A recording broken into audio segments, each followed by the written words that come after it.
आज दिया welfare organisation की मेडिकल टीम सियालकोट के इलाके शाहपुरा में मौजूद शहरोज़ के घर पहुंची। एक नौजवान जो 26 साल की उम्र में हीमोफीलिया जैसे जानलेवा मर्ज का शिकार है।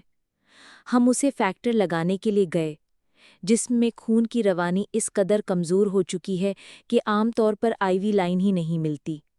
इस बार भी उसके हाथों या बाजुओं में रग नहीं मिली, लेकिन हमारी टीम ने हिम्मत नहीं हारी और कमर पर रग तलाश करके आईवी लाइन लगाकर फैक्टर दिया गया। शहरोज़ की दोनों टांगें मुकम्मल तौर पर सूज चुकी हैं और वो कई दिनों से बिस्तर से नहीं उठ पाया है।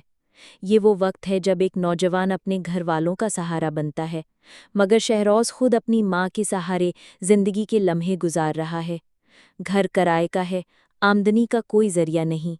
एक माँ है जो मेहनत मजदूरी करके न सिर्फ घर चलाती है, बल्कि अपने बेटे की दवा और तीमारदारी भी तन तनहा कर रही है।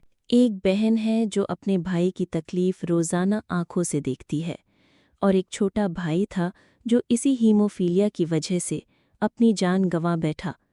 दिया वेलफेयर ऑर्गेनाइजेशन हर मुमकिन कोशिश कर रही है। हम दवा भी देते हैं, राशन भी, और मुसलसल चेकअप भी कर रहे हैं।